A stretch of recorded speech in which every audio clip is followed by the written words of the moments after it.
अध्याय 34। चलो इसे आजमाते हैं। जैसे ही चेन काई ने यह कहा, सुयू की अभिव्यक्ति थोड़ी बदल गई, लेकिन वेई सू ने अभी भी अपना संयम बनाए रखा। आपके अनुस्मारक के लिए धन्यवाद, महाप्रबंधक चेन।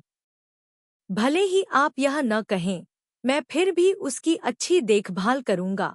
सुयू ने अपना सिर झुकाया और वेई सू को देखा। क्या उसे इतनी आसानी से सहमत होने की जरूरत थी? चेन काई ने वेई सू के सुयू की रक्षा करने के शब्दों और उसके प्रति असंतोष को सुना।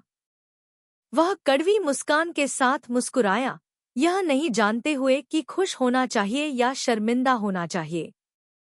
सुयू के लिए वह बस एक दूर का और गैर जिम्मेदार पिता था। उसने जो शब्द कहे, उनमें वास्तव में बहुत योग्यता नहीं थी, और वेई सू का उसके प्रति ऐसा रवैया अपनाना भी दोष नहीं था। वह थोड़ा भाग्यशाली भी महसूस करता था कि वेई सू ने उसके प्रति ऐसा रवैया अपनाया। कम से कम यह साबित हुआ कि वेई सू ने वास्तव में सुयू को प्यार किया।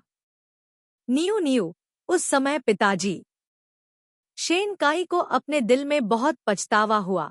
अगर उसने उस समय सुगुएन को तलाक नहीं दिया होता, तो शायद जीवन अब से बहुत बेहतर होता। एक सक्षम बेटी, एक सौम्य पत्नी के साथ वह उस समय खुद को इस स्थिति में लाने के लिए कितना पागल था। सुयू ने कॉफी का एक घूंट लिया। यह थोड़ा कड़वा था। वह उदासीनता से मुस्कुराई। तुम्हारे और मेरी माँ के बीच उस समय क्या हुआ था? मेरे पास इस पर चर्चा करने की योग्यता नहीं है। दुर्भाग्य से अब तुम्हारे पास अतीत के बारे में बात करने के लिए मेरी माँ को खोजने की योग्यता नहीं है। तुम बस अपने बड़े मालिक बन जाओ। मेरी माँ और मैं बहुत अच्छे से रह रहे हैं। कृपया मुझे परेशान करने मत आओ। शेन काई के होंठ खाई अपनी बेटी के दुखी और गुस्से भरे चेहरे को देखकर कांप उठा। कुछ भी कहने में असमर्थ था। मुझे आज रात भी काम करना है। मैं भविष्य में बैच सिंह के साथ सहयोग करने के लिए महाप्रबंधक ट्राम का स्वागत करता हूँ।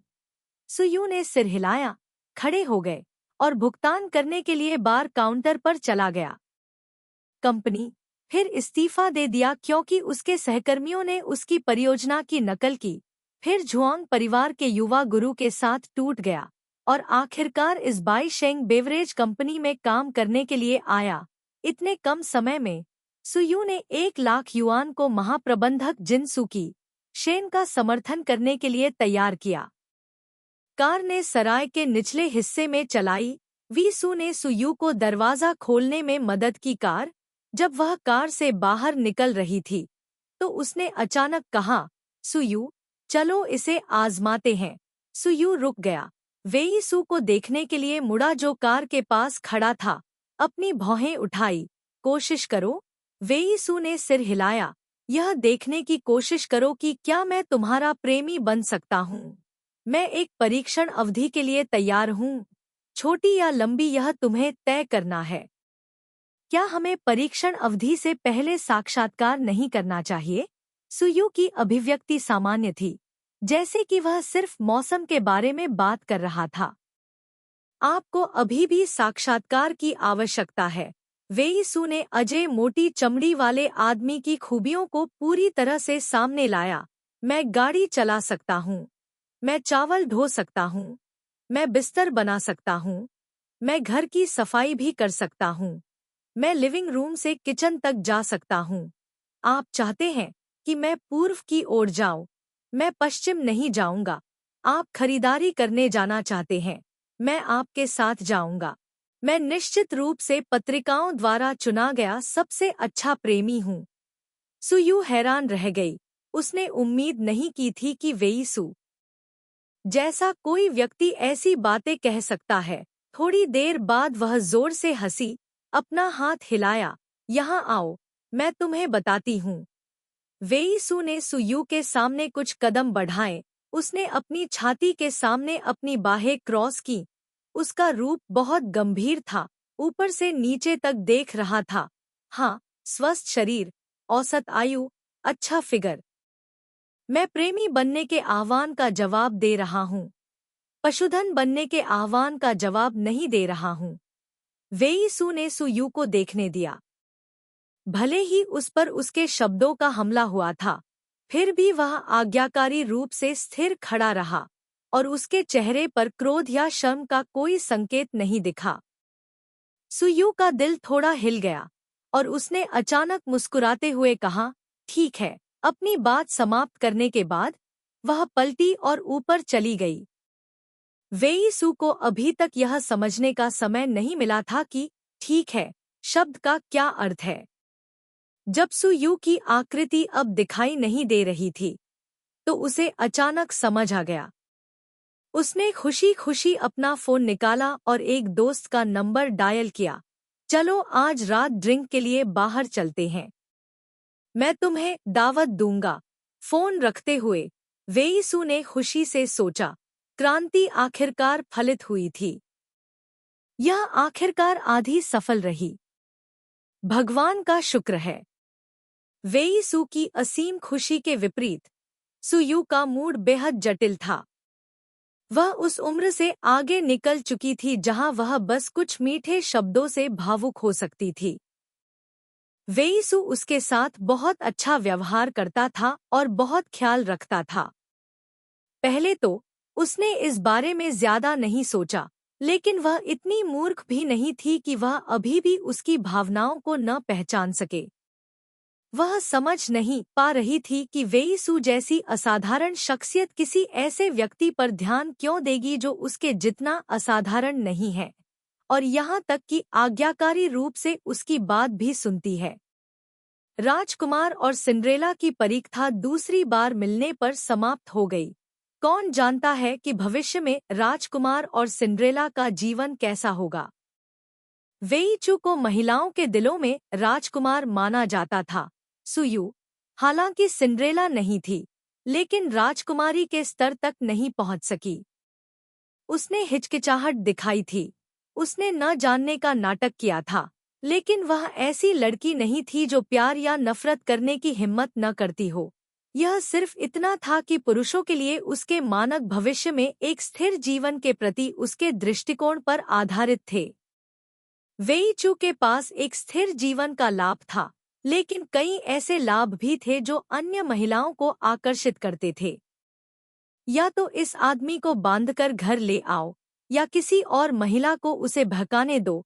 उसका मूड बेहद जटिल था, लेकिन जब उसने वेईचू को यह कहते सुना कि वह एक परीक्षण अवधि के लिए तैयार है, तो उसने भी अपना मन बना लिया। अगर भविष्य में उसका और वेईसू का ब्रेकअप हो जाता है, तो वह मौत की तलाश नहीं करेगी। लेकिन अगर वेईसू वास्तव में उससे प्यार करती है और वह खुद उसके लिए भावनाएं रखती है, तो वह किसी दूसरी महिला को उसका फायदा नहीं उठाने दे सकती। चलो इसे इस तरह से करते हैं। यह वेईसू का परीक्षण करने के लिए था और खुद को भी परखने के लिए। उपन्यास का एक नया अध्याय पोस्ट करने के बाद सुयू को नींद नहीं आई और उसने एक और 2000 शब्द पोस्ट किए, जिससे पाठक आश्चर्यचकित हो गए, यह पूछते हुए कि क्या वह किसी चीज से उत्तेजित थी। उसने नीचे दिए गए प्यारे उत्तरों की प्रत्येक पंक्ति को पढ़ा, जोर से हंसी। घड़ी की ओर देखते हुए लगभग भोर हो चुकी थी।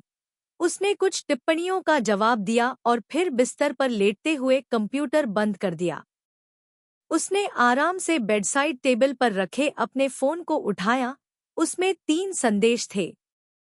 मैं अभी कुछ दोस्तों के साथ शराब पीने गया था और पता चला कि शराब की कीमत बढ़ गई है।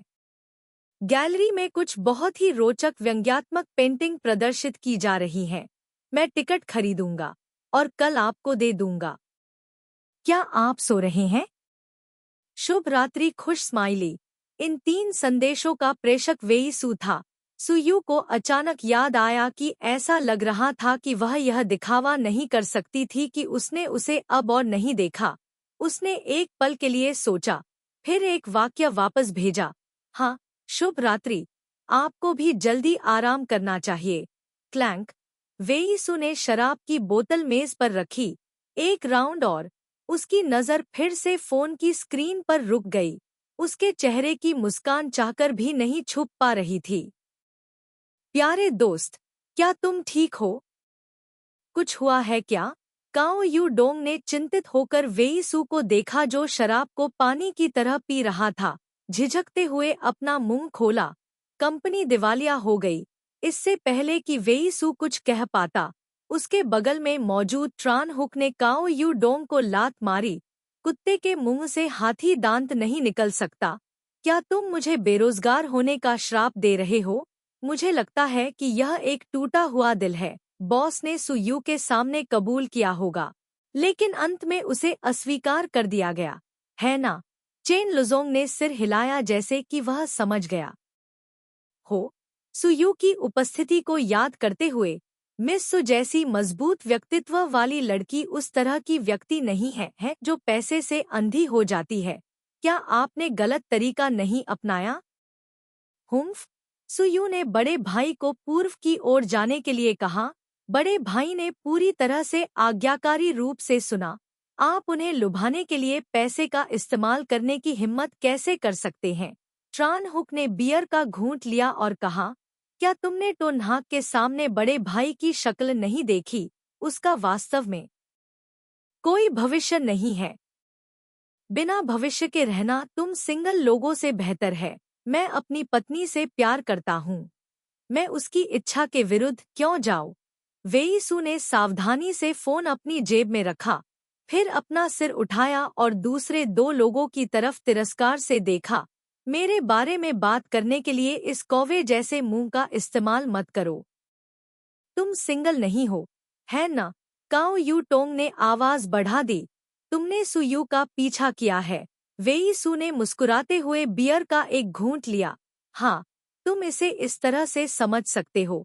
हालांकि इसे परीक्षण अवधि कहा गया था, लेकिन एक बार जब उन्होंने इसमें हाथ डाला, तो उन्होंने निश्चित रूप से इसे जाने नहीं दिया। परीक्षण अवधि को आधिकारिक बना दिया। हालांकि क्रांतिकारी मार्ग कठिन था, लेकिन जीत के परिणाम मीठे थे। तो फिर तुम अभी भी बकवास की तरह दिखावा क्यों कर रहे हो? बाकी लोगों ने वी सू को तिरस्कार से देखा, फिर उस दिन के बारे में सोचा जब सुयू और वी सू की शादी हुई थी। उन्हें नहीं पता था कि परिवार के सदस्यों के रूप में उनकी स्थिति कैसी होगी। आपको उस व्यक्ति की भावनाओं के साथ सहानुभूति रखनी होगी जो महीनों से रेगिस्तान में रहा हो, अचानक पानी की एक बूंद पीता है। ट्रान हुक ने काउंगू डोंग के कंधे को थपथपाया। बड़े भाई ने भी बहुत मेहनत की है। महान मंत्री वेई, जो कभी मशहूर हुआ करते थे, ने आखिरकार प्यार की कब्र में कदम रखा, जिससे उनके भाई वास्तव में भावुक हो गए और उनकी बहनें अपनी कलाई से आहें भरने लगी। अगली सुबह जब सुयू नीचे गया, तो वेई चू पहले से ही खुशी खुशी नीचे की ओर गाड़ी चला रहा था। उसके हाथ में नाश्ता था।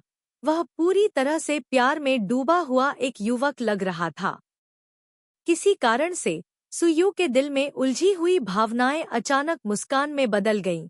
उसने वेई चू के हाथ से नाश्ता लिया, वेई चू को अपनी सीट बेल्ट बांधने में मदद करने दिया, फिर खुशी खुशी नाश्ता किया, जबकि वेई चू धीरे धीरे गाड़ी चला रहा था। चारों ओर लोग काम पर जाने के लिए दौड़ रहे थे, सार्वजनिक परिवहन में सवार हो रहे थे, मोटर बाइक चला रहे थे, साइकिल चला रहे थे। हर कोई जल्दी में था। सुयू ने अपने बगल में बैठे युवक को देखने के लिए अपना सिर झुकाया। उसका चेहरा सुंदर था। उसके होठों के कोने में अभी भी एक छिपी हुई मुस्कान थी। कार में पियानो की मधुर ध्वनि गूंज रही थी।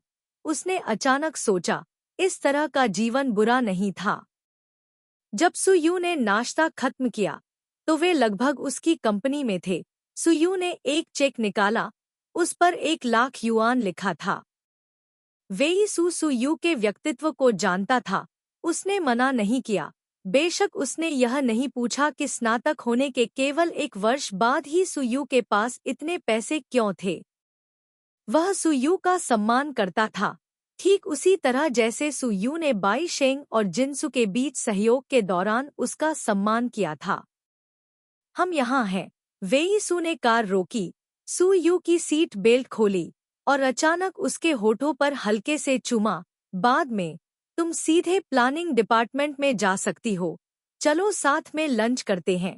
सुयू कार से बाहर निकली और उसके गर्म होठों को छू लिया। वेई सू का स्पर्श अभी बहुत हल्का था, जैसे कोई पंख छू रहा हो, लेकिन यह उसके दिल को थोड़ा भावुक कर गया। यह वास्तव में एक सौंदर्य जाल था जिसने लोगों को मार डाला। अध्याय 35 गुणवत्ता के साथ आगे बढ़ना। हाल के दिनों में जिनचू के कर्मचारी एक ताज़ा वसंत हवा में डूबे हुए थे। विभिन्न विभागों के निदेशक भी सोच रहे थे कि क्या उनके बॉस ने एक सुपर बड़े सहयोग परियोजना पर हस्ताक्षर किए हैं। उन्होंने कई दिनों तक किसी की आलोचना नहीं की थी। भले ही डेटा गलत तरीके से लिखा गया हो, बॉस केवल 2 वाक्य कहेंगे और बस। ऐसे अच्छे दिनों ने उन्हें असहज महसूस कराया। कुछ लोगों को यह भी संदेह था कि उनके बॉस पर एक बुरी आत्मा का कब्जा है। केवल चेन जू ने अभी भी एक सामान्य अभिव्यक्ति बनाए रखी और अपना काम संभाला। उसका बॉस, जो स्टील के ब्लॉक की तरह था, पहले से ही सुयू के हाथों में पानी में पिघल गया था।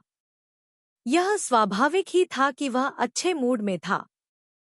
यह सिर्फ इतना है कि बाई शेंग और जिनचू के बीच सहयोग परियोजना लगभग पूरी हो गई है। मुझे आश्चर्य है कि जब सुयू बाई शेंग में वापस आएगी, तो क्या बॉस का रवैया अभी भी गर्म वसंत हवा की तरह होगा? जिनचू के कुछ कर्मचारियों ने अनुमान लगाया कि सुयू और उनके बॉस के बीच संबंध सामान्य नहीं थे। कुछ समय तक साथ काम करने के बाद उन्हें लगने लगा कि उनका बॉस बहुत समझदार है। यह सु जानती थी कि कैसे व्यवहार करना है, और इसके अलावा वह कभी भी काम पर अपने बॉस के साथ अपने रिश्ते पर निर्भर नहीं रहती थी। अगर वह कोई गलती करती तो वह उसे जरूर सुधारती। अगर उसे लगता कि दूसरे पक्ष की राय उचित है, तो वह निश्चित रूप से इसका इस्तेमाल करेगी। सुयू ऐसी महिला नहीं है जो अमीर पुरुषों पर निर्भर रहना पसंद करती है या अच्छे कपड़े पहनना पसंद करती है, लेकिन वह हर परिस्थिति के हिसाब से कपड़े पहनती है। काम करने का यह तरीका उसे नापसंद करने वाली लड़कियों को भी उसका थोड़ा सम्मान करने पर मजबूर कर देता है। किसी लड़की के लिए किसी लड़के को अपने जैसा बनाना मुश्किल नहीं है। सबसे मुश्किल काम है अपनी ही उम्र की लड़कियों को अपने जैसा बनाना। सुयू के व्यक्तित्व और आचरण ने जिनचू के कर्मचारियों को यह विश्वास दिलाया कि वह जिनचू की महिला बॉस के पद के लिए सबसे उपयुक्त व्यक्ति थी। सिस्टर लियू की राय के अनुसार इसे बदलना वास्तव में बेहतर होगा। सुयू ने खुशी खुशी नई योजना को देखा, अपने पूर्ववर्तियों से सीखने के अपने मेहनती रवैये को नहीं छिपाया।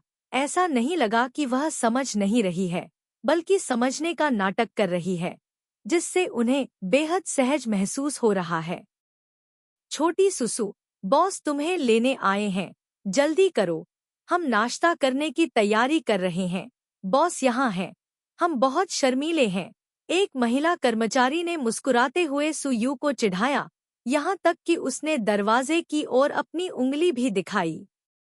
सुयू ने दरवाजे से बाहर देखा। वेई सु पहले से ही वहां खड़ा था, लेकिन अंदर नहीं आया। जाहिर है कि वह कमरे में कर्मचारियों के काम में बाधा नहीं डालना चाहता था। सुयू ने वेई चू को एक पल रुकने का संकेत दिया, फिर दूसरों के साथ अपने कुछ विचारों पर चर्चा करने में अपना सिर छिपाना जारी रखा, और फिर बाहर जाने से पहले कुछ और बदलाव किए। दोनों के चले जाने के बाद सिस्टर लियू ने अफसोस जताते हुए कहा, यह सुयू एक प्रतिभाशाली व्यक्ति है, लेकिन दुर्भाग्य से वह हमारे जिनचू से नहीं है। इतनी कम उम्र में काम करने में सक्षम होना अपने आप में असाधारण बात है। यह जल्द या बाद में खत्म हो जाएगा। महिला कर्मचारी जिसने अभी अभी सुयू को चिढ़ाया था, हंसी और दराज से दूध का एक कार्टन निकाला और एक घूंट लिया। वह भविष्य में हमारी बॉस बनेगी, तो क्या वह जिनचू की व्यक्ति नहीं होगी?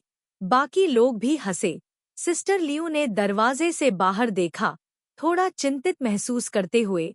वह वास्तव में सुयू को पसंद करती थी, लेकिन अमीर आदमी अब अच्छे होने का मतलब यह नहीं है कि वे हमेशा अच्छे रहेंगे।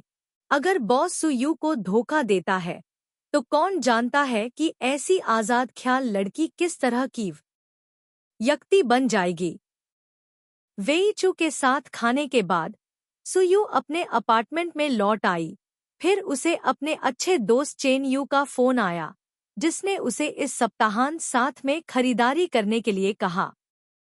ठीक है, टोन नाक ने फोन को अपने कंधे पर रखा और दोनों हाथों से टाइप करते हुए कहा, मैं तुम्हारे घर आ रहा हूँ।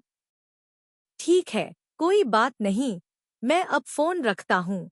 मुझे अभी भी पांडुलिपि पढ़नी है। वे दिन जब उन्हें काम करना पड़ता था और साथ ही पांडुलिपियां लिखनी पड़ती थी, वाकई बहुत आरामदायक नहीं थे। उन्हें अपने आराम के आधे समय का इस्तेमाल उपन्यास लिखने में करना पड़ता था। कभी कभी वह आधी रात तक व्यस्त रहती थीं, कड़वी कॉफी पीती थी, लेकिन फिर भी उन्हें 2000 शब्द लिखने होते थे। दूसरों की नज़र में एक उपन्यासकार सिर्फ एक अंधेरे कमरे में बैठकर अकेले पांडुलिपि लिखता और टाइप करता रहता है। वास्तव में कई लेखकों के पास हजारों रुपए वेतन वाली नौकरियां हैं, कुछ को तो 1 लाख से भी अधिक, कुछ को तो 2000 से भी अधिक, लेकिन वे घर पर चुपचाप बैठकर उपन्यास लिखते हैं, क्योंकि उन्हें उपन्यास पसंद है, जबकि अन्य लोग बाहर जाकर आनंद लेते हैं। लेकिन सौभाग्य से अधिकांश पाठक प्यारे लोग थे।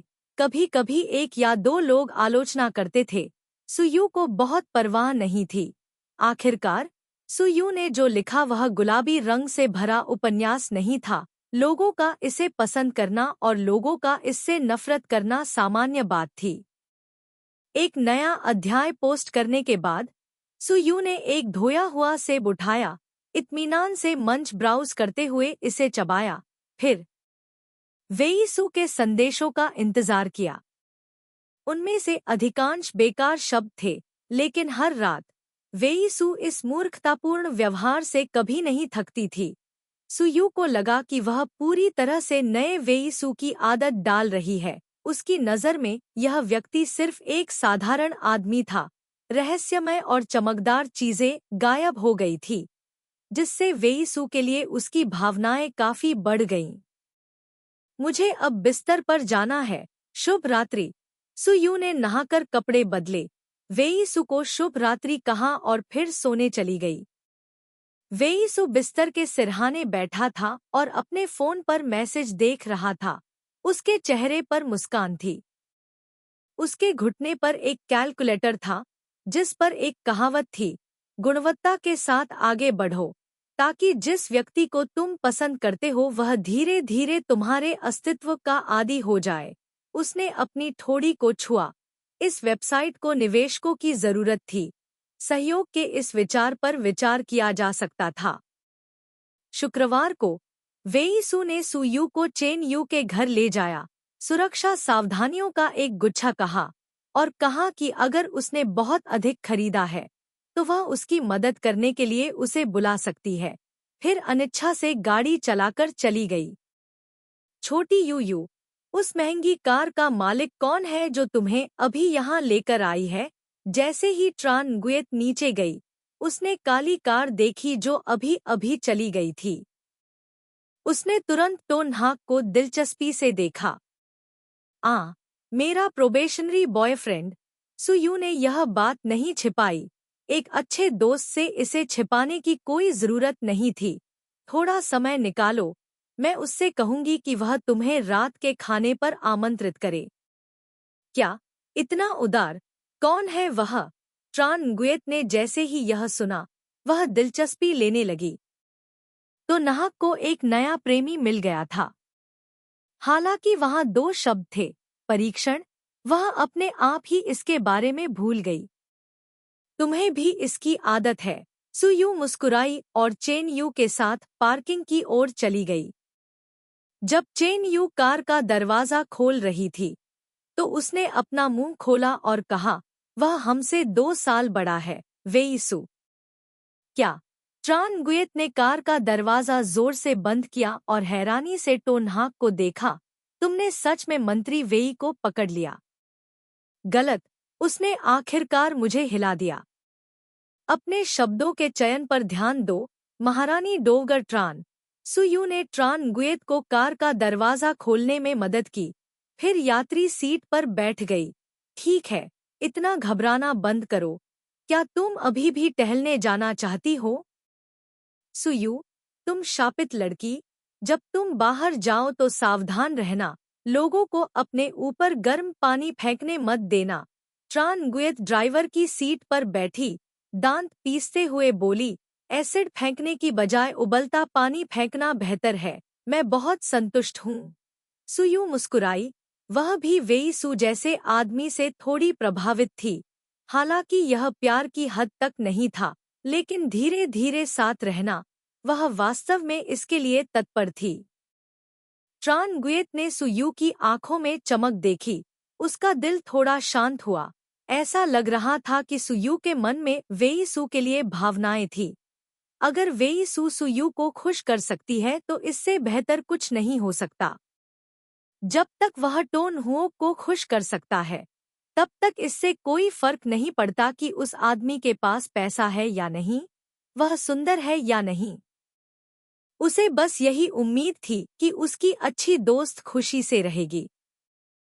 वे दोनों कुछ देर तक इधर उधर घूमते रहे, कपड़ों की दुकानों से लेकर जूतों की दुकानों तक, फिर गहनों की दुकानों तक, फिर सौंदर्य प्रसाधनों की दुकानों तक।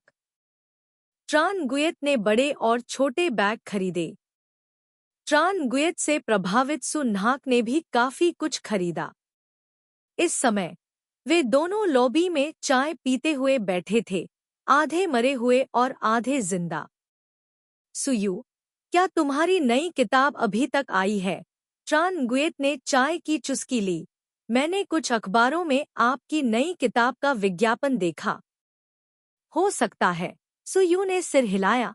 उसे याद आया कि संपादक ने कुछ दिन पहले उसकी किताब की बिक्री के बारे में बात की थी। उसने धीरे से अपना चाय का प्याला उठाया और कहा, ये सब प्रकाशक के मामले हैं, मुझे वास्तव में परवाह नहीं है। क्या आपका उपन्यास फिल्म की पटकथा में तब्दील होने वाला नहीं है?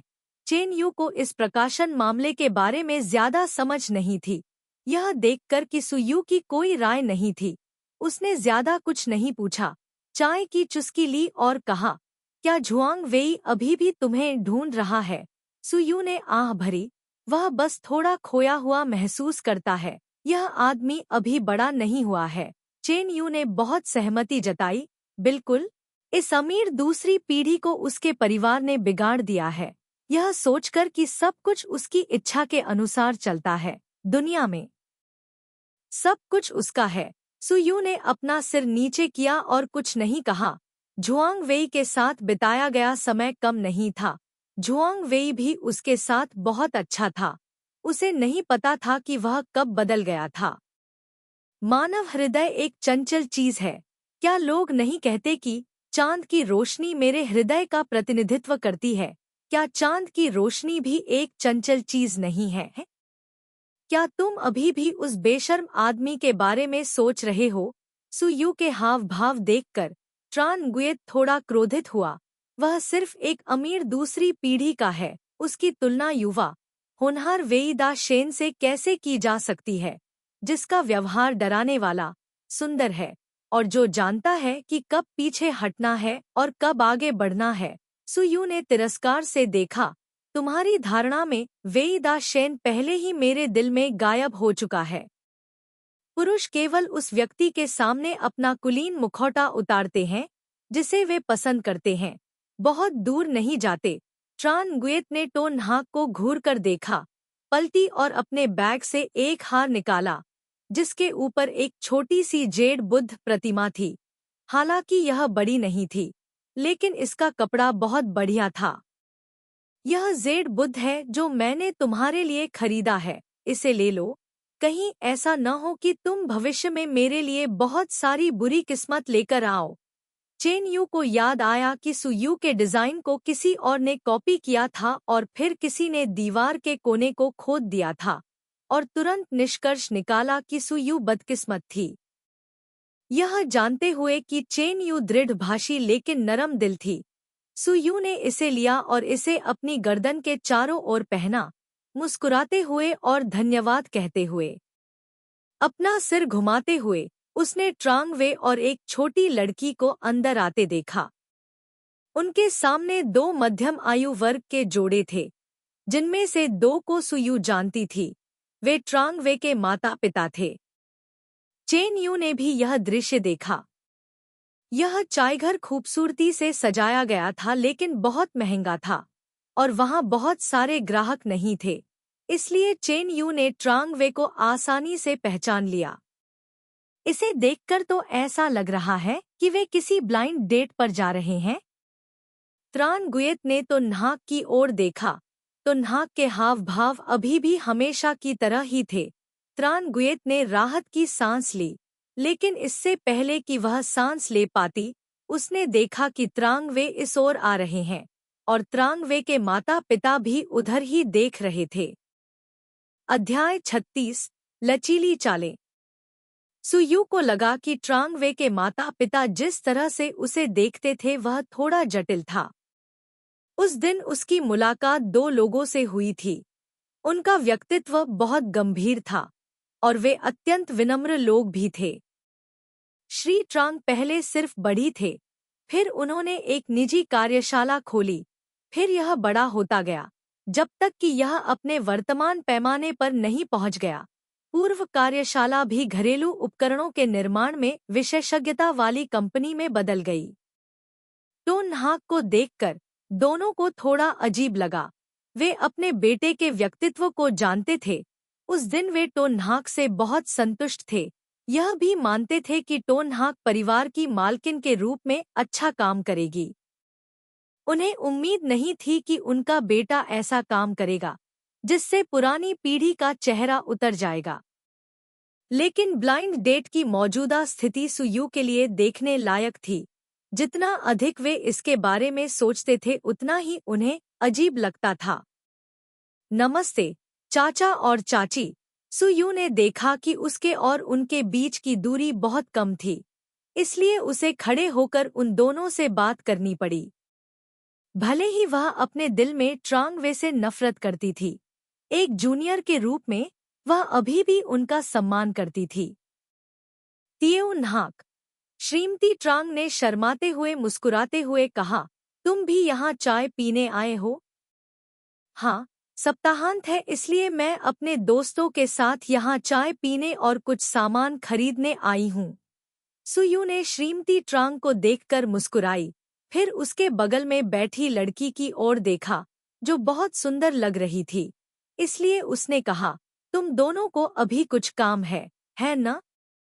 मैं अब तुम दोनों को परेशान नहीं करूंगी। मुझे और मेरी सहेली को बाद में जाना है। मुझे कुछ काम है, श्रीमती ट्रांग ने झिझकते हुए मुस्कुराते हुए कहा। यदि आपके पास समय हो तो मुझसे मिलने आइए। ऐसा कहने के बाद उसे तुरंत एहसास हुआ कि उसके शब्द अनुचित थे, लेकिन चूंकि वह उन्हें पहले ही कह चुकी थी, इसलिए उन्हें वापस लेना असुविधाजनक था। जब तक आपको कोई आपत्ति न हो, मैं निश्चित रूप से भविष्य में जब भी समय मिलेगा आप दोनों को परेशान करने आऊंगी। सुयू ने सोचा कि इन दोनों लोगों के लिए चीजों को मुश्किल बनाने की कोई जरूरत नहीं है, इसलिए उसने मुस्कुराकर इसे जाने दिया। सुयू को इस तरह देखकर उन दोनों को और भी अधिक दोषी महसूस हुआ। सुयू ने हल्के रंग की शर्ट पहनी हुई थी, जिसे एक फैशनेबल सूट के साथ जोड़ा गया था। हालांकि उसने साधारण कपड़े पहने थे, लेकिन वह हल्की और फुर्तीली थी, उस लड़की से कहीं बेहतर जो नहीं जानती थी कि उसके परिवार ने उसे कैसे पाला है। वह यह भी नहीं समझती थी कि उसका बेटा इतना चक्कर कैसे खा रहा था कि वह ऐसा काम कर सकता था। श्रीमती झुआंग भी एक मजबूत महिला थी। वह समझती थी कि अगर महिलाओं को इस तरह की बात का सामना करना पड़े तो उन्हें कितना दुख होगा। अभी सुयू मुस्कुराने और उसे मिस कहने के लिए तैयार थी, जो पहले से ही बहुत भाग्यशाली थी। सुयू ट्रांग वे को वास्तव में उम्मीद नहीं थी कि वह टोन न्हाक से यहाँ मिलेंगे। उसे अभी भी अपने माता पिता के प्रति विनम्र देखकर वह चौंके बिना नहीं रह सका और बोला, मैंने तुम्हें 2 दिन पहले फोन किया था, मैं बात क्यों नहीं कर पाया? क्या तुम ठीक हो? तो नाक ने अपने मुंह के कोने पर एक मुस्कान ला दी। तुम्हारी चिंता के लिए धन्यवाद, ट्रांग। मैंने अभी अपना फोन नंबर बदला है। ट्रांग वे ने यह सुना। उसकी अभिव्यक्ति वास्तव में बदसूरत थी। किसी ने अपना नंबर बदल दिया और उसे नहीं बताया। इसका क्या मतलब है? उसने सुयू के बगल में रखी कई चीजों को देखा। ये चीजें सस्ती चीजें नहीं थी। उसे समझ नहीं आया। सुयू द्वारा खरीदे गए कपड़े और जूते याद आ गए। हालांकि वे प्रसिद्ध ब्रांड नहीं थे, लेकिन वे खराब चीजें भी नहीं थी। उसने कभी नहीं पूछा था कि सुयू के पास पैसे कहाँ से आए। उसे याद आया कि जब वह कॉलेज में था तो सुयू ने उसे एक बहुत महंगे रेस्तरां में आमंत्रित किया था, जहां उसे पसंद आने वाला फ्रेंच खाना परोसा जाता था। उस समय क्या कारण था? ऐसा लगता था कि सुयू ने कहा था कि उन्होंने 20,000 युआन से ज्यादा का मुनाफा कमाया है, लेकिन वह सुयू से पूछना भूल गया कि 20,000 युआन कहाँ से आए। शायद सुयू ने हमेशा एक अच्छी जिंदगी जी थी। यह सिर्फ वह था जिसने कभी उसकी परवाह नहीं की थी और कभी इस बारे में नहीं सोचा था कि यह पोशाक अनुचित थी या नहीं, या क्या यह आभूषण उसे महत्वपूर्ण बैठकों में ले जाने पर नहीं पहनाया जाना चाहिए। वह जानता था कि सुयू एक दृढ़ इच्छाशक्ति वाली लड़की है, इसलिए उसने खुद को याद दिलाया कि वह सुयू के जीवन में बहुत ज्यादा हस्तक्षेप न करे, लेकिन आखिरकार वह लापरवाह हो गया। मिस्टर और मिसेस ट्रांग, मिस्टर और मिसेस डोंग, आज तुम वाकई बहुत होशियार हो। यह जानने के बाद कि सुयू कहाँ चाय पी रही थी और यह सुनने के बाद कि सुयू ने बहुत सी चीजें खरीदी हैं, वेई सू ने इस बारे में सोचा और आखिरकार सुयू को लेने आने का फैसला किया। अप्रत्याशित रूप से जैसे ही वह अंदर गया, उसने झुआंग और यांग परिवारों को देखा। ऐसा लग रहा था कि झुआंग वेई यांग परिवार की बेटी से मिलने की योजना बना रहा था। महाप्रबंधक वेई, मिस्टर ट्रांग ने वेई सू को देखा। उनके चेहरे पर थोड़ा सम्मान झलक रहा था। हालांकि वे वेई सू से उम्र में बहुत बड़े थे, लेकिन ट्रांग परिवार के मौजूदा कारोबार की तुलना वास्तव में वेई सू की कंपनी से नहीं की जा सकती थी। मुझे उम्मीद नहीं थी कि जनरल मैनेजर वेई भी चाय पीने आएंगे। आप हमारे साथ क्यों नहीं बैठते? डोंग परिवार ने यह सुना और सहमति भी जताई। व्यापार जगत में कई कनेक्शन होना अभी भी बेहतर है। कोई जरूरत नहीं, मैं बस अपनी गर्लफ्रेंड को लेने आया हूँ। वेई सू ने धीरे से मुस्कुराते हुए कहा, मेरी बेटी कोई सुंदर चीज देखकर उसे खरीदना चाहती है। भले ही मेरे पास उसके साथ जाने का समय न हो, लेकिन मैं उसे उठा सकता हूँ। उसकी चीजें उठाने में उसकी मदद कर सकता हूँ और उसका ड्राइवर भी बन सकता हूँ। इसमें कोई समस्या नहीं है। मिस्टर ट्रांग ने हंसते हुए कहा, मुझे आश्चर्य है कि सीईओ किसकी बेटी की इस तरह से देखभाल कर रहे हैं। हम बूढ़े लोग भी एक बार उनसे मिलना चाहते हैं। मिस्टर ट्रांग वास्तव में मजाक करना जानते हैं। मिस्टर डोंग मेरी गर्लफ्रेंड को भले ही न जानते हों, लेकिन वे निश्चित रूप से जानते हैं। बोलने के बाद वह सुयू के पास गया और उसका हाथ थाम लिया।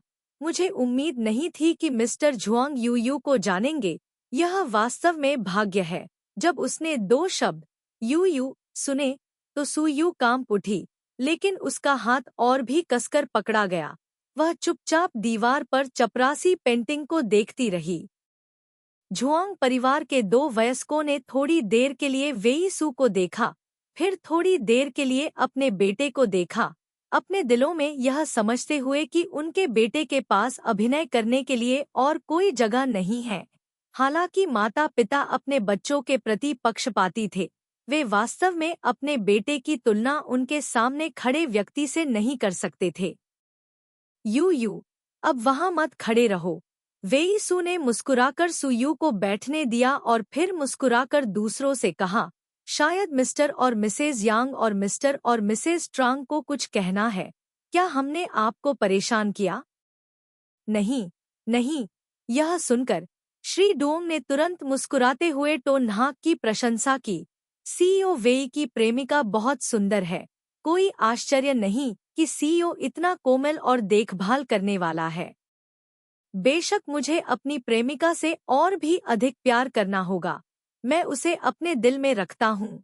उसे चोट पहुँचाना मेरे अपने दिल को चोट पहुँचाने से अलग नहीं है, वेई सू ने हंसते हुए कहा। सू यू ने जब यह वाक्य सुना तो उसका दिल थोड़ा द्रवित हो गया। ये शब्द किसी उपन्यास में लिखने के लिए उधार लिए जा सकते हैं। यह वाक्य सचमुच भावुक कर देने वाला था, यहाँ तक कि उसका दिल भी 2 धड़कनों की तेजी से धड़कने लगा। यकीनन, मीठे शब्दों में मारने की शक्ति होती है, और एक अच्छे इंसान के मीठे शब्दों में मारने की शक्ति और भी ज्यादा होती है। चेन यू एक तरफ खड़ी थी, झुआंग वेई की अभिव्यक्ति को और भी दुखी होते हुए देख रही थी। उसने अपने हाथ में चाय का प्याला नीचे रखा और भावना के साथ सोचा। यह स्पष्ट था कि वेई भाई ने कुछ भी बहुत अपमानजनक नहीं कहा। उसे ऐसा क्यों लगा कि वेई भाई के शब्दों में झुआंग वेई जैसे बदमाश के लिए बेहद शक्तिशाली विनाशकारी शक्ति थी? यकीनन, नरम तरीकों का इस्तेमाल करना और बिना खून बहाए मारना सबसे अच्छा तरीका था। वेई सू भी नहीं चाहता था कि सू यू यहाँ रहना जारी रखे। उसने चेन यू की ओर देखा। जूनियर, क्या तुम अभी भी चाय पीना चाहते हो? मैं किसी से चाय का एक और बर्तन लाने के लिए कहूँगा। कोई जरूरत नहीं, कोई जरूरत नहीं। मैं पीना बंद कर चुका हूँ।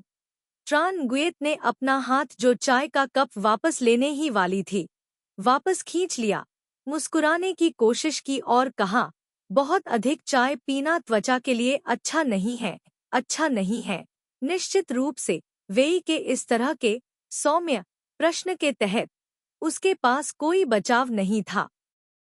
अपने दाहिने हाथ में कई बैग पकड़े हुए, अपने बाएं हाथ में कई बैग पकड़े हुए, वेई सू ने एक प्रेमिका के दोस्त के सिद्धांत का भी पालन किया जो उसकी अच्छी देखभाल करता है, और चेन यू द्वारा खरीदी गई आधी से अधिक चीजें ले ली। जबकि चेन यू अभी भी हैरान थी। वेई सू ने पहले ही झुआंग और यांग परिवारों का अभिवादन कर लिया था। भले ही वह बड़े और छोटे बैग ले जा रहा था, लेकिन इससे उसके सुरुचिपूर्ण व्यवहार पर कोई असर नहीं पड़ा। दुनिया का सबसे अच्छा आदमी, ट्रनन गुएत ने वेई सो की पीठ की ओर देखा। उसके दिल में आहें भर रही थी। वेई सो जैसा कोई व्यक्ति तो न्हुओक के लिए कुली बनने को तैयार था, यहाँ तक कि उसके लिए उसकी चीजें रखने के लिए भी सहमत था। उसे यह महसूस नहीं हुआ कि उसके जैसा सुंदर और अमीर आदमी अन्य साधारण पुरुषों से अलग था। अपनी प्रेमिका के दोस्तों के सामने अमीर आदमी की तरह दिखावा नहीं करना, नहीं उच्च पदस्थ अधिकारी की तरह घमंडी व्यवहार करना, ऐसा आदमी सुयू के लिए ये सब करने को तैयार था। अगर आप कहें कि सुयू के लिए उसकी भावनाएं गहरी नहीं थी, भले ही आप उसे पीट पीट कर मार डालें, वह इस पर विश्वास नहीं करेगी। उसने अपना सिर झुकाकर फिर से सुयू को देखा। वह घर का काम करना नहीं जानती थी, खाना बनाना पसंद नहीं करती थी, बर्तन धोना पसंद नहीं करती थी, नारीवाद की ओर झुकाव रखती थी। हालांकि उसका रूप सुंदर था, वह एक अद्वितीय सुंदरता नहीं थी। वह अपना सिर हिलाने से खुद को नहीं रोक पाई। महान देवताओं में भी कमियां होती हैं। उदाहरण के लिए, लोगों को परखने के लिए उनकी आंखें बहुत खराब।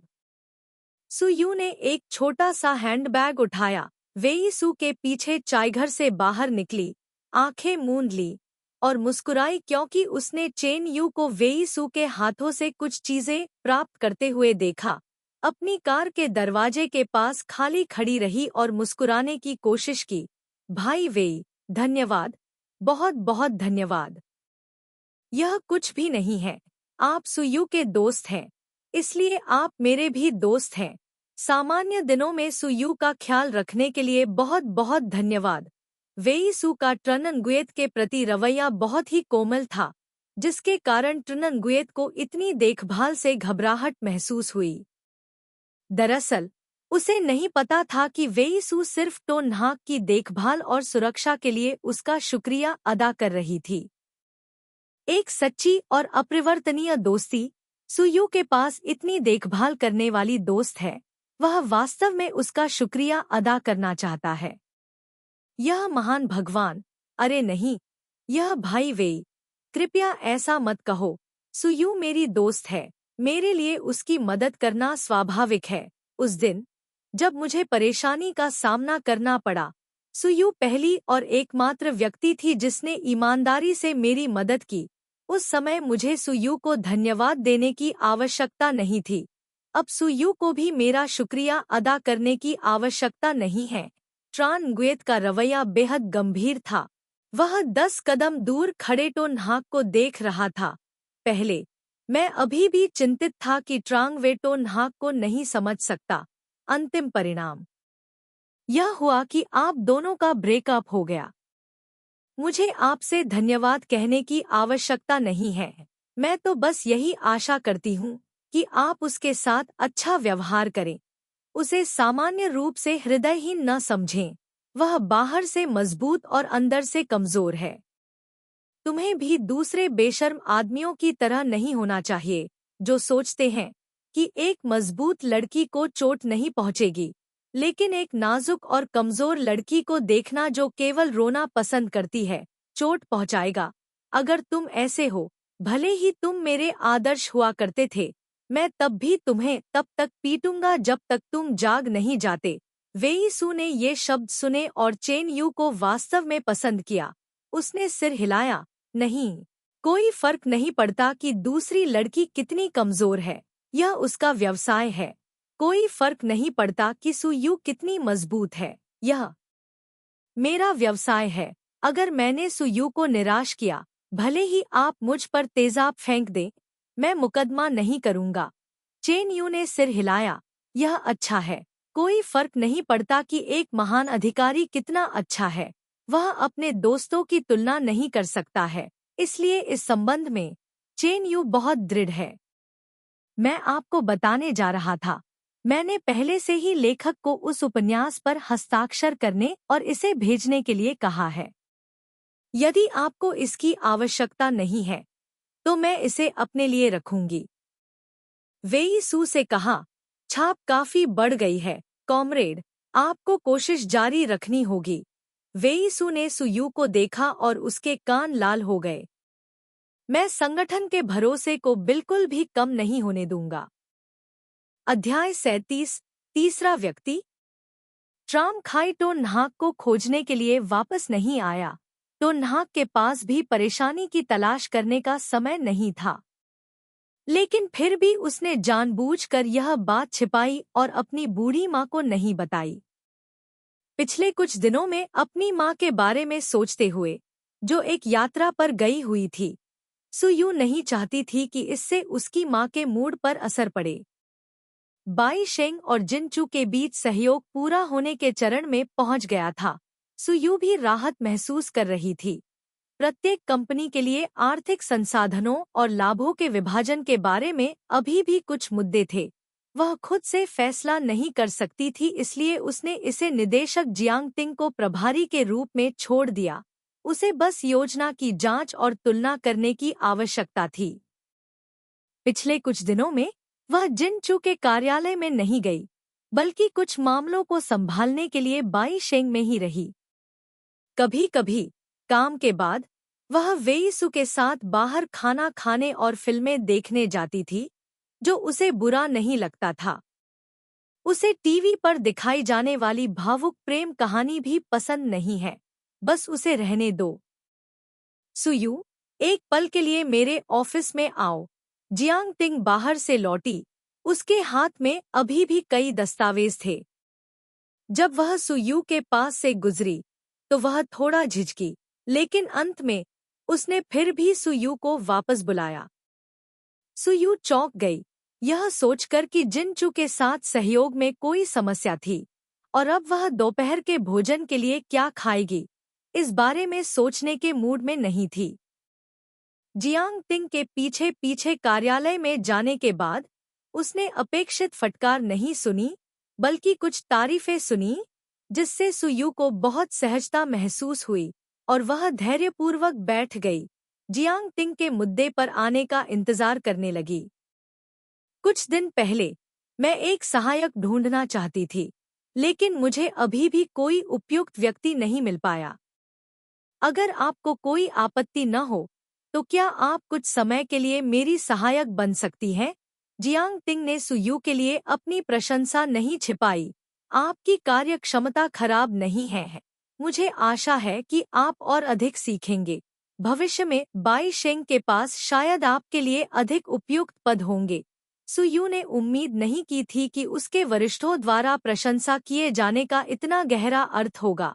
जियांग टिंग को यह कहते हुए सुनकर उसे थोड़ी शर्मिंदगी महसूस हुई। उसके दिल में वह समझ गई कि यह भविष्य के विकास के लिए एक अच्छा अवसर था। धन्यवाद, निदेशक। जियांग टिंग सुयू के रवैये से बहुत संतुष्ट थे। उन्होंने सिर हिलाया और कहा, भविष्य में मैं आपके कार्यालय के बगल में सहायक कक्ष में जाऊंगा। वह कमरा थोड़ा छोटा है, लेकिन मेरा ही है। मैं समझता हूँ। धन्यवाद, निदेशक। सुयू ने ईमानदारी से जियांग टिंग को धन्यवाद दिया। आखिरकार उसके और जियांग टिंग के बीच कोई व्यक्तिगत संबंध नहीं था और अक्सर बातचीत भी नहीं होती थी। जियांग टिंग उसे मार्गदर्शन और निर्देश देने के लिए तैयार था। सुयू के लिए, जिसे केवल 1 वर्ष का कार्य अनुभव था, यह एक अत्यंत सौभाग्यशाली घटना थी। मुझे धन्यवाद देने की कोई आवश्यकता नहीं है। मेरी आपसे केवल एक ही विनती है। कड़ी मेहनत से पढ़ाई करें और फिर इस पद के योग्य सहायक बनें। जियांग टिंग ने मुस्कुराते हुए अपने हाथों में रखे दस्तावेजों को मोड़ते हुए कहा, अब जाओ, अपना सामान पैक करो और नए कार्यालय में चले जाओ। मुझे उम्मीद है कि भविष्य में हमारा सहयोग सुखद रहेगा। यह कहने के बाद उसने दराज से एक चाबी निकाली और टो न्हाक को दे दी। यह आपके कार्यालय की चाबी है। धन्यवाद। सुयू ने दोनों हाथों से चाबी पकड़ी, अपनी हथेलियों को थोड़ा गर्म महसूस किया।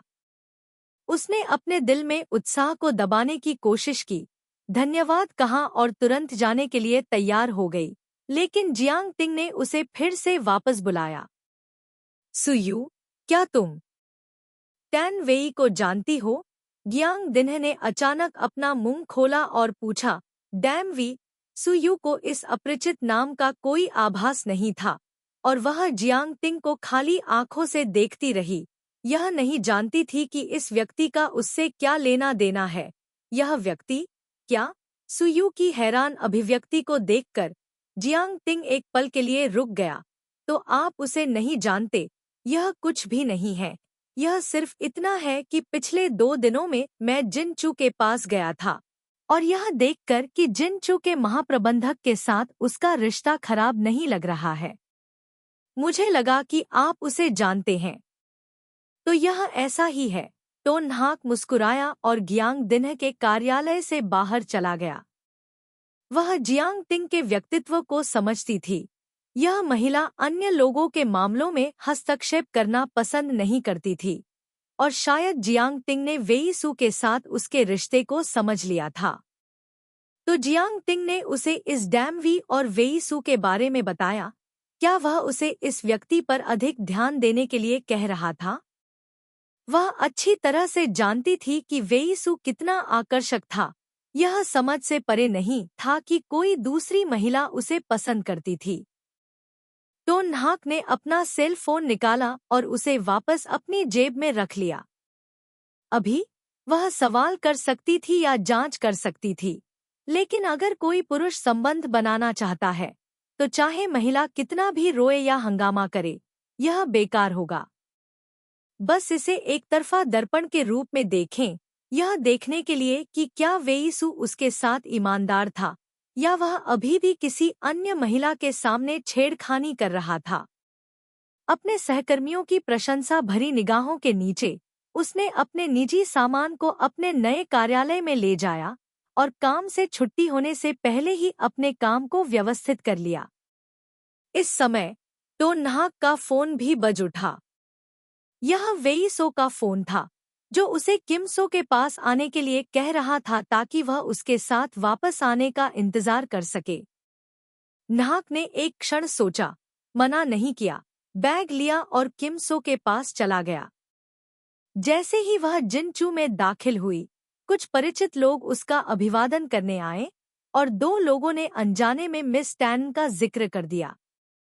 वह लिफ्ट में दाखिल होते ही मुस्कुराई, फ्लोर नंबर दबाया और दरवाजा बंद होने का इंतजार किया। सुयू के चेहरे पर मुस्कान धीरे धीरे गायब हो गई। बहुत से लोगों ने टैन वेई का इस तरह जिक्र किया और उसे चिंतित आंखों से देखा, जिससे साबित हुआ कि टैन वेई और वेई चू के बीच कुछ जरूर है। उसे बस यह नहीं पता था कि यह मामला एक व्यक्ति का है या दो का। जब वह उस फ्लोर पर पहुंची जहां सीईओ का दफ्तर था, तो कोई भी सुयू के आने का इंतजार नहीं कर रहा था, इसलिए वह सीधे सीईओ के दफ्तर में नहीं गई। वह दालान में खड़ी रही और कांच के दरवाजे से बाहर की दुनिया को देखा। वह दुनिया नकली लग रही थी, लेकिन बहुत असली भी। सुयू, तुम बाहर क्यों खड़ी हो? बॉस दफ्तर में तुम्हारा इंतजार कर रहे हैं। जब ट्रान हुक ने टो नाहक को देखा, तो उसके चेहरे पर साफ तौर पर बहुत खुशी थी, मानो उसके पास शर्मिंदा होने या छिपाने के लिए कुछ भी नहीं था। बोलते हुए उसने बगल के जनरल मैनेजर के दफ्तर का दरवाजा खटखटाया। बॉस, मिस टो यहाँ है। दरवाजा बहुत तेजी से खुला और दरवाजा खोलने वाला व्यक्ति वेई सो था। टो नाहक ने देखा कि उसकी आंखें उसे देख रही थी, साफ तौर पर बहुत उत्साहित, बिना किसी चिंता या शर्मिंदगी के। सुयू ने नजर घुमाई और अपने पीछे एक लड़की को देखा। यह लड़की लगभग 24 साल की थी, नाजुक मेकअप, लंबे लहराते बाल और बहुत ही आकर्षक कपड़े पहने हुए। जब सुयू ने उसकी तरफ देखा, तो वह भी सुयू को ही देख रही थी। जियाओ यू, तुम बाहर क्यों खड़ी हो? क्या मैंने तुम्हें सीधे मेरे दफ्तर में आने के लिए नहीं कहा था? वेई सू सुयू के सामने चला गया, उसका हाथ थामा, पीछे मुड़ा और अपने पीछे खड़ी लड़की से कहा, तान वेई, यह मेरी गर्लफ्रेंड है, सुयू। फिर वेई सू ने सुयू से कहा, सुयू, यह मेरी हाई स्कूल की सहपाठी तान वेई है। सुयू ने देखा कि जब तान वेई ने गर्लफ्रेंड शब्द सुना, तो उसके हाव भाव थोड़े बदल गए और उसका हाथ पकड़े एक लड़का अभी भी खुशी से मुस्कुरा रहा था, मानो उसने यह नहीं देखा कि उसकी हाई स्कूल की सहपाठी का चेहरा पीला पड़ गया था। बहन तान, नमस्ते। टो नाहक ने अपना हाथ बढ़ाया। नमस्ते, सुश्री टो, डैमवी ने विनम्रता से मुस्कुराते हुए कहा। उसका चेहरा अभी भी पीला था, लेकिन वह अपने शिष्टाचार को नहीं भूली थी। उसने कुछ देर तक टो नाहक को देखा और फिर कहा, कुछ दिन पहले कुछ पुराने सहपाठी वेई सो को गर्लफ्रेंड न होने के लिए चिढ़ा रहे थे, लेकिन आज उसके पास अप्रत्याशित रूप से इतनी खूबसूरत गर्लफ्रेंड है। यह कहने के बाद उसने टो नाहक से हाथ मिलाया। बहन डैम, तुम मेरी चापलूसी कर रही हो। टो नाहक ने अपना हाथ वापस खींच लिया। सुश्री डैम के सामने मैं थोड़ा संकोची महसूस कर रही हूँ। सुश्री टो को इतना विनम्र होने की जरूरत नहीं है। तान वेई ने विनम्रता से सुयू से कुछ शब्द कहे, फिर कहा कि उसे कुछ काम है और पहले चली गई। तान वेई के जाने के बाद सुयू ने मुस्कुराते हुए वेई सू से कहा, मैं थोड़ी देर के लिए अपने हाथ धोने जाऊंगी। अगर तुम्हें कुछ काम है तो बस उसका ख्याल रखना, मेरी चिंता मत करो। दालान के मोड़ पर सुयू की पीठ को गायब होते हुए देखते हुए चेन जू ने वेई सू की तरफ कुछ कदम बढ़ाए और कुछ झिझक के साथ अपना मुंह खोला। बड़े भाई, क्या आपको लगता है कि सुयू जानती है कि तान वेई तुम्हें पसंद करती है? वेई सू ने चेन जू की तरफ देखा और धीरे से पूछा, तान वेई को मैं कब पसंद आई? ठीक है बड़े भाई, आप कमाल के हैं। चेन जू ने असहाय होकर वेई सू की ओर देखा और रहस्यमय ढंग से कहा, लेकिन बड़े भाई, आपको महिलाओं की बुद्धिमत्ता को कभी कम नहीं आंकना चाहिए। ऐसी कई चीजें हैं जो वे सभी जानती हैं, फर्क सिर्फ इतना है कि वे कहती हैं या नहीं। वेईसू ने बस भौहें सिकोड़ ली, टिप्पणी करने से इनकार कर दिया। शौचालय में सुयू को एक नई किताब पर हस्ताक्षर करने के लिए आमंत्रित करने वाला एक कॉल आया। इस शहर में एक पुस्तक मेला था। आयोजक उसे हस्ताक्षर में शामिल होने के लिए आमंत्रित करना चाहता था। दूसरे पक्ष का लहजा बेहद जरूरी था। फिलहाल उसके पास मना करने का कोई रास्ता नहीं था। नतीजतन संपादक ने भी उसे जाने के लिए कहने के लिए फोन किया, इसलिए उसके पास सहमत होने के अलावा कोई विकल्प नहीं था। इस तरह के उपन्यास फास्ट फूड संस्कृति थे और पुस्तक मेलों में भाग लेना वास्तव में उसके लिए फायदेमंद था, लेकिन उसे उपन्यासों और वास्तविक जीवन की दुनिया को एक साथ मिलाने की भावना वास्तव में पसंद नहीं थी और उसे लगा कि दोनों के लिए एक साथ दिखाई न देना सबसे अच्छा था। शौचालय से निकलने के बाद वेईसू ने पहले ही अपने काम की व्यवस्था कर ली थी और वे दोनों एक साथ नीचे चले गए। जब तक वे कार में नहीं थे, सुयू ने टैन वेई से संबंधित कुछ भी नहीं पूछा, जैसे कि टैन वेई वास्तव में वेईसू की एक सामान्य हाई स्कूल की सहपाठी थी। जब तक कार नीचे नहीं रुकी, तब तक सुयू ने अपना मुंह नहीं खोला और कहा, इस सप्ताह शुक्रवार से रविवार तक मुझे एस सिटी जाना पड़ सकता है और हमारी सप्ताहांत की योजनाएं रद्द करनी पड़ सकती हैं। कोई बात नहीं, आपका व्यवसाय अधिक महत्वपूर्ण है। वेईसू ने सुयू को सीट बेल्ट खोलने में मदद करने के लिए नीचे झुका, फिर पूछा, क्या आपको एस सिटी तक ले जाने की आवश्यकता है? कोई जरूरत नहीं है। किसी ने पहले ही आपके लिए हवाई जहाज का टिकट बुक कर लिया है। सुयू ने वेईसू को अपने उपन्यास लेखन के बारे में बहुत कुछ न बताने की कोशिश की। उसे लगा कि हालांकि उनके रिश्ते बहुत बेहतर हो गए हैं, लेकिन यह उस हद तक नहीं है कि उनके पास एक दूसरे से छिपाने के लिए कुछ भी न हो। वह अभी भी वेईसू को लेकर थोड़ी असहज महसूस कर रही थी।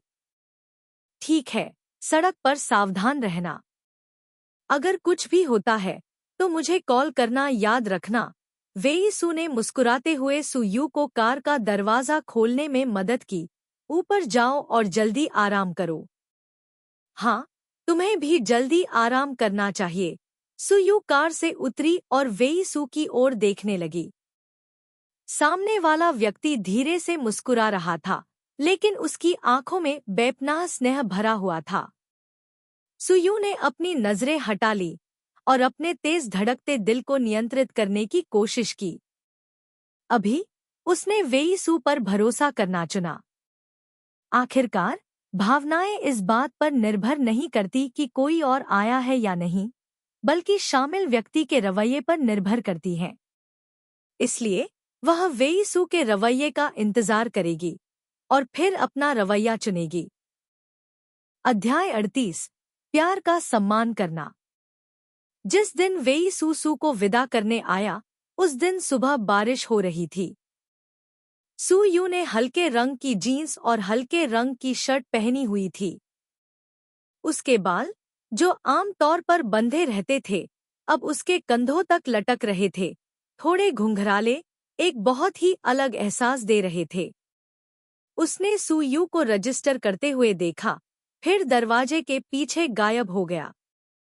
रास्ते में तो नाक लगातार बातें करता और हंसता रहता था, लेकिन वेईसू को ऐसा महसूस होता था जैसे तो नाक किसी चीज का इंतजार कर रहा हो। जब तक वह एस सिटी से वापस आती है, तब तक परिणाम होगा। उनके सबसे अच्छे दोस्त ने एक बार कहा था कि अगर सुयू को पसंद करने वाले में दृढ़ संकल्प की कमी है, तो यह बेहद मुश्किल होगा। सुयू का पीछा करने की प्रक्रिया में उसे यह मुश्किल नहीं लगा, लेकिन केवल उम्मीद और उत्साह की भावना थी। जितना अधिक वह टोन हाक को समझता, उतना ही अधिक उसे लगता कि उसके जैसी लड़की दुर्लभ है। दूसरों के दिमाग में वह एक मजबूत, कहानीकर लड़की हो सकती है, लेकिन उसकी नज़र में सुयू दूसरी लड़कियों से अलग नहीं है, वह बस ज्यादा समझदार और ज्यादा परफेक्ट है। वह एक आदमी है, लेकिन वह ऐसे आदमी से नफरत करता है जो एक कमजोर महिला की वजह से उस लड़की को चोट पहुंचाता है जिसकी उसे रक्षा करनी चाहिए, फिर बहाना बनाता है कि उसे आसानी से चोट नहीं पहुंचती। वास्तव में ऐसा आदमी सबसे शर्मनाक है, ऐसा बहाना भी सबसे घृणित चीज है। मैं एक पैर अंदर और एक पैर बाहर रखता हूँ, और फिर नैतिकता और विवेक की निंदा से डरता हूँ। दयालुता के नाम का फायदा उठाता हूँ, अपना दिल दूसरी औरत को देता हूँ, और मेरे बगल वाली लड़की को बहुत मजबूत होने का दोष देता हूँ। क्योंकि तुम बहुत मजबूत हो और वह लड़की मेरे बिना नहीं रह सकती, इसलिए मुझे उसका ख्याल रखना होगा। मैं एक आदमी हूँ, इसलिए मैं पुरुषों के शर्मनाक विचारों को और भी अधिक समझता हूँ। पर वह ऐसा नहीं करना चाहता था। जिस व्यक्ति से वह प्यार करता था, चाहे वह कितना भी मजबूत क्यों न हो, उसके दिल में अभी भी वही एकमात्र व्यक्ति था, चाहे दूसरे लोग कितने भी कमजोर या दयनीय क्यों न हो। उसका उससे कोई लेना देना नहीं था। जिस व्यक्ति से वह प्यार करता था, अंत में केवल सुयू होगी। हवाई अड्डे से दूर जाते हुए वेई सू को टैन वेई का फोन आया, जिसमें उसे साथ में दोपहर का भोजन करने के लिए आमंत्रित किया गया। वह सहमत हो गया। विमान में सुयू गलियारे की दाहिनी पंक्ति के बगल में बैठी थी। विपरीत बाईं पंक्ति में एक जोड़ा था। युवा लड़की ने अपना सिर लड़के की छाती पर टिका दिया और सो गई। लड़के ने लड़की को ध्यान से सहारा दिया। उसका बायां हाथ एक पत्रिका पलट रहा था। उसकी हरकतें बहुत हल्की थी। सुयू ने ऐसी तस्वीर देखी, अचानक मुस्कुरा दी। उसे हमेशा प्यार की सुंदरता पर विश्वास था। चेन जू के संकोच भरे भाव के बारे में सोचते हुए जब उसे पता चला कि वह एस सिटी जा रहा है, सुयू को समझ नहीं आया कि उसे इस बात की चिंता करनी चाहिए कि दूसरी लड़की वेई सू पर ध्यान दे रही है, या इस बात से प्रभावित होना चाहिए कि वेई सू के आस-पास के लोगों की नज़र में उसकी छवि बहुत अच्छी है। उबाऊ पत्रिका को पलटते हुए सुयू ने अपनी ठुड्डी को आराम दिया और सोचा, क्या होगा अगर जब वह वापस लौटा तो उसने वेई सू और किसी दूसरी लड़की के बारे में अफवाहें सुनी। थोड़ी देर ध्यान से सोचने के बाद उसे लगा कि उसे खुद के लिए परेशानी नहीं उठानी है। चीजें आखिरकार वैसी ही होंगी जैसी वे थीं। अभी बहुत ज्यादा सोचने से परिणाम पर ज्यादा असर नहीं पड़ेगा। एक लड़की के तौर पर खुद के साथ अच्छा व्यवहार करना सबसे अच्छा है। दोपहर 1 बजे वेई सू और टैन वेई एक यूरोपीय शैली के रेस्तरां में बैठे। यह शहर का सबसे अच्छा यूरोपीय रेस्तरां था। सजावट शानदार थी। सभी शेफ विदेश से आमंत्रित वरिष्ठ थे। वेई सू को वास्तव में इन सलाद और स्टेक में ज्यादा दिलचस्पी नहीं थी, लेकिन उसने उसकी पसंद का सम्मान किया। महिला इसलिए भी उदासीनता से गोमांस काट रही थी। रेस्तरां में पियानो सुन रही थी। मन ही मन सोचने लगी, अभी अभी सुयू ने संदेश भेजा था कि वह होटल में आ गई है। सोच रही थी कि क्या वह अभी तक दोपहर के भोजन के लिए बाहर गई है। आप ज्यादा ध्यान नहीं दे रहे हैं, क्या कुछ गड़बड़ है? डैमवी ने वेई सू की उदासीन उपस्थिति को देखा और उदास भाव से पूछा, या मैं आपके काम के समय में खलल डाल रहा हूँ? माफ करना। वेई सू को एहसास हुआ कि वे असभ्य थे। मैं अभी थोड़ा विचलित था। यह दुर्लभ है कि हमारे गंभीर दिमाग वाले मंत्री वेई भी विचलित होंगे। टैन वेई ने हंसते हुए मजाक किया। मुझे निश्चित रूप से इसका प्रचार करना होगा। वेई सू को इसकी परवाह नहीं थी, और उन्होंने कहा, यह शायद सच है कि पुरुषों को जब प्यार हो जाता है तो उनमें यह बुरी आदत होती है। एक पल में टैन वेई के चेहरे पर मुस्कान गायब हो गई, और उसने बेतरतीब ढंग से बात काटते हुए कहा, तुम और तुम्हारी प्रेमिका, ऐसा लगता है कि तुम्हारा रिश्ता बहुत अच्छा है। मुझे जियोयू को पाने के लिए बहुत कठिनाई से गुजरना पड़ा। वेई सू को नहीं लगा कि किसी लड़की का पीछा करना शर्मनाक है। वह बहुत स्वतंत्र है। कभी कभी मुझे लगता है कि मैं उसकी मदद नहीं कर सकता, इसलिए मैं केवल उसके साथ अच्छा व्यवहार करने के तरीकों के बारे में सोच सकता हूँ। एक प्रेमी के रूप में मैं खुद को अयोग्य महसूस करता हूँ। आप बहुत योग्य हैं और बहुत अच्छे हैं। डैमवी के चेहरे पर थोड़ी उदासी थी। उसे टोनहाक नाम की लड़की याद आ रही थी जिससे उसकी एक बार मुलाकात हुई थी। वह वास्तव में एक बहुत ही स्वतंत्र लड़की थी। वह उस तरह की लड़की नहीं थी जो पैसों के लिए गुस्सों के पास जाती। उसने सोचा, अगर वेईसू की प्रेमिका एक साधारण महिला होती तो वह अभी भी नैतिकता की अवहेलना कर सकती थी और उसे छीनने की कोशिश कर सकती थी। लेकिन वह लड़की बहुत उत्कृष्ट थी और वेईसू के लिए बहुत उपयुक्त भी थी।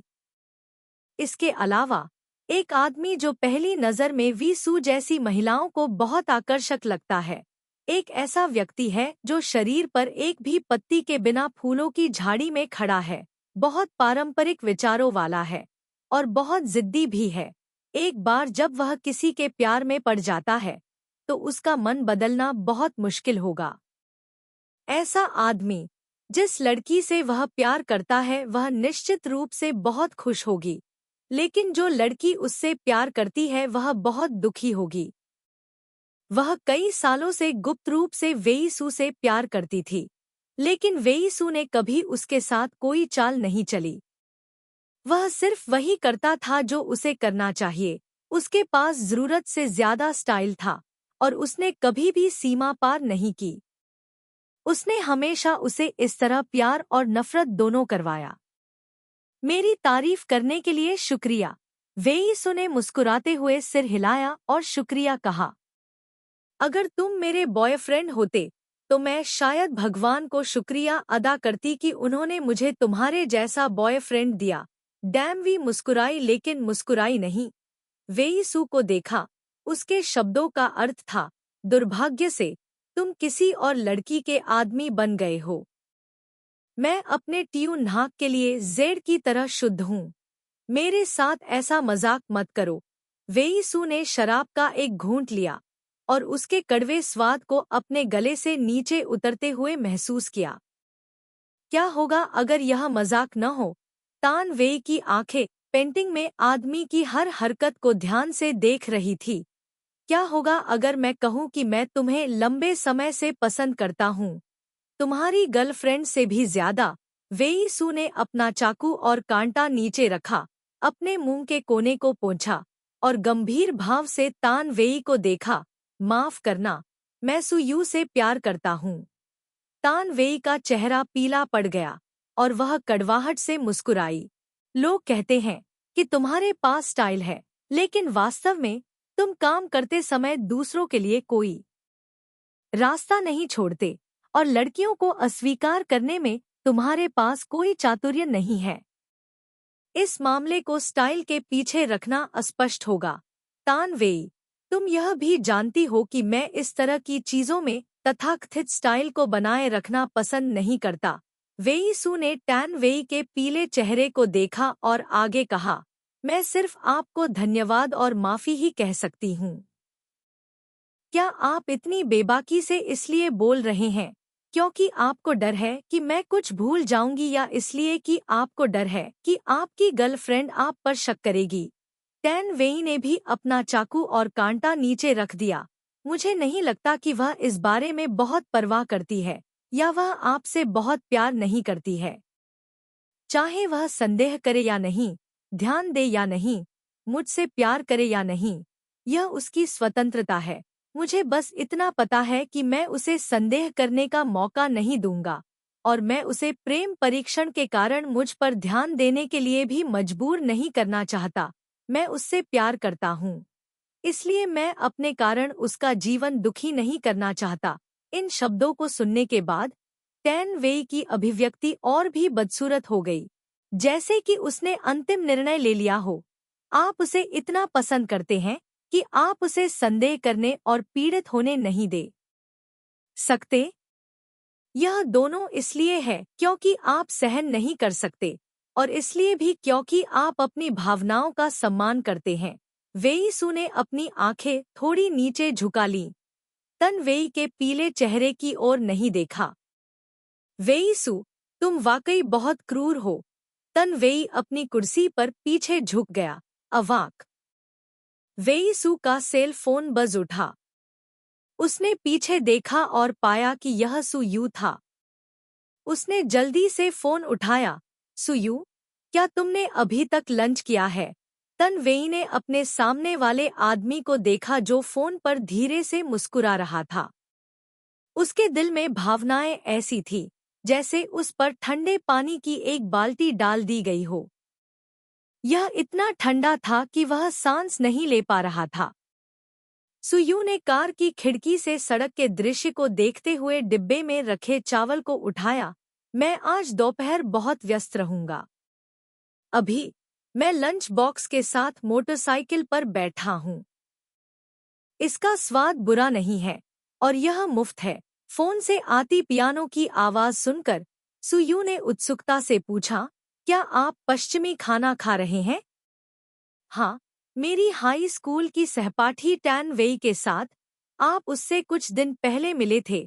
हमें कुछ बात करनी थी इसलिए हम बाहर खाना खाने चले गए। वेई सू की आवाज में वर्णन करने की आवाज थी, अपराध बोध से बाहर निकलने की नहीं।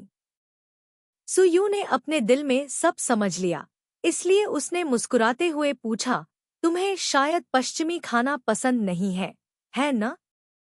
इसका स्वाद कैसा है? अप्रत्याशित रूप से सुयू को पता चल गया कि उसे पश्चिमी खाना पसंद नहीं है और वेई सू के मुंह के कोने पर मुस्कान थोड़ी चमकीली हो गई। ठीक है, मैं तुम्हें अगली बार इसे आजमाने के लिए बाहर ले जाऊंगी। इसे भूल जाओ।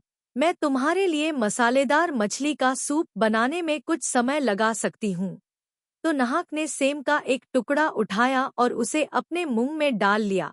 2 या 3 बार चबाया, फिर निगल लिया। मैं अब और नहीं कहूँगा। समय लगभग समाप्त हो गया है। मुझे पहले खाना खत्म करना है। इतना कहने के बाद उसने फोन रख दिया।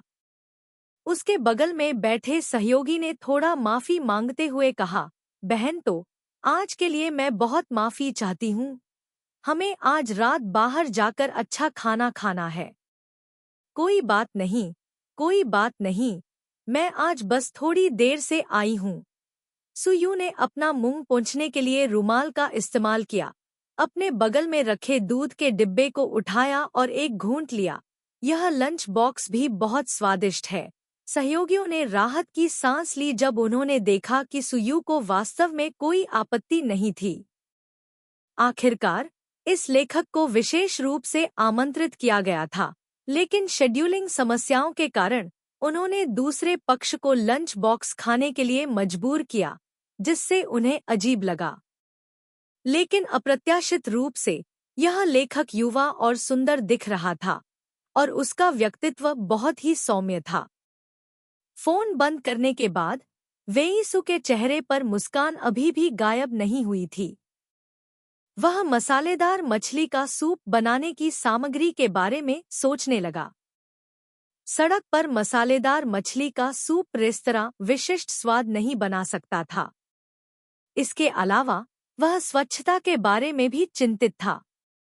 सुयू के वापस आने और इसे खुद बनाने का इंतजार करना बेहतर होगा। वेई सू की उपस्थिति को देखकर तन वेई पूरी तरह से निराश हो गई। उसने एक मुस्कान को मजबूर किया और खड़ी हो गई। मुझे अभी भी कुछ करना है, इसलिए मुझे पहले जाना होगा। मैं बाद में आपसे संपर्क करूंगी। ठीक है, अलविदा। वेई सू ने यह भी नहीं कहा कि वह तान वेई को वापस ले जाएगा। हालांकि यह कदम सुरुचिपूर्ण नहीं था, लेकिन वह इस तरह की झूठी शान को मामले को बर्बाद नहीं करने देगा। उसने अनजाने में अपना फोन खोला और स्क्रीन पर देखा। उस पर सुयू की एक तस्वीर थी। फोटो में सुयू बहुत उज्ज्वल रूप से मुस्कुरा रही थी।